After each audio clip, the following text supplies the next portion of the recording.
All right, hello everyone, and welcome to another deep dive. You know those UPSC aspirants out Yeah. there?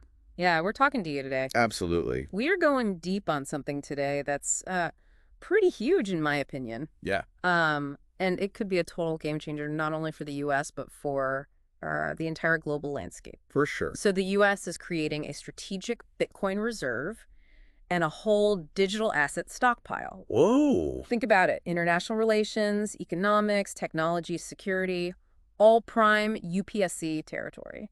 Yeah, this is huge, you know? And to unpack all this, we are going to be looking at a recent article from the Indian Express. Okay, great source. They are always a really solid source for current affairs. Yeah, they are. So let's jump right into this. What exactly is the U.S. doing here? I mean, a Bitcoin reserve sounds pretty wild, right? Well, yeah, it sounds a little crazy, but what they're doing is basically going all in on digital assets. Okay. It's not just like dipping their toes in the water. They're diving in head first, Interesting. and they're funding it in a really interesting way, too. So with seized assets, not taxpayer money.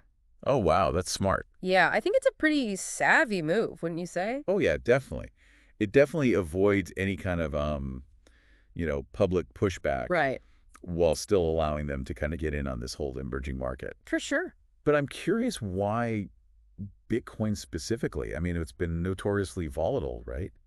Doesn't that seem like a risky choice for a strategic reserve? Well, yeah, you're right. Bitcoin's price does swing wildly. But the thing about Bitcoin is the limited supply. Yeah. Only 21 million coins will ever exist that makes it appealing in a way that traditional reserve assets just aren't.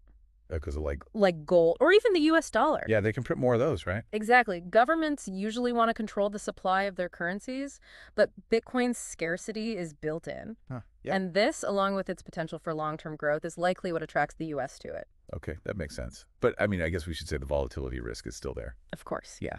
And it'll be really interesting to see how they manage that. Absolutely. It does feel like they're playing the long game here, especially with the White House saying this is going to give them a strategic advantage.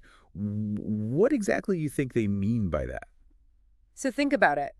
The global financial system is changing, Yeah. and it's changing rapidly. The U.S. seems to believe that getting in on Bitcoin early could help them maintain influence as things continue to shift and change. Yeah, that makes sense. But this raises some really big questions, right? Will other countries feel pressured to follow suit? Could this even trigger some kind of like digital arms race? Oh, wow. And if so, how will that impact the existing balance of power? Wow, yeah. Talk about potential UPSC essay fodder. Right? And it's not just about Bitcoin, is it? No, it's not. The US Digital Asset Stockpile is set to include Ethereum, XRP, Solana, Cardano, some of the biggest names out there. Yeah, exactly. It signals that the U.S. is looking at the entire crypto ecosystem. Right. They're not just placing all their bets on Bitcoin. Right. Ethereum, for example, is known for its smart contract functionality, which has a ton of potential applications. Yeah. XRP is popular for cross-border payments. Each asset brings something different to the table. Okay, so we've got all these moving parts here, but how will all of this be managed? Who's calling the shots? So the secretaries of Treasury and Commerce, Okay. they're going to be responsible for managing both reserves. Okay. And there's going to be a mandated audit of all federal digital asset holdings. Oh, wow. Okay. That level of oversight is huge. Yeah. It's basically official recognition of crypto as a legitimate asset class. Wow. It really makes you wonder what's next. I mean, we've already seen how figures like Elon Musk can move the crypto market. Oh, yeah, absolutely. And with a seemingly crypto-friendly SEC chair, this whole landscape could change really quickly. Oh, for sure, yeah. The potential impact on crypto regulation and adoption is huge. Yeah. This could be a catalyst for wider acceptance and use of cryptocurrencies. But it also raises concerns about market manipulation and the need for stronger investor protections. Right. Yeah. It's a balancing act for sure. Definitely. So for all our UPSC prelims and mains folks out there, how might all this translate into exam questions? Oh, there's so many possibilities. Imagine a question on the geopolitical implications of a U.S.-controlled Bitcoin reserve. Oh, yeah. Or like a comparative analysis of traditional versus crypto reserve assets. Yeah. You might even be asked to evaluate the economic pros and cons of governments holding crypto. The examiners could really throw you a curveball with this stuff. Absolutely. They could even ask something like, How could the rise of digital assets held by nations affect global financial stability? Exactly. Talk about a thought-provoking essay prompt. And that's the key takeaway here. This move by the U.S. has the potential to ripple through everything. Yeah. Global finance, geopolitics, even security.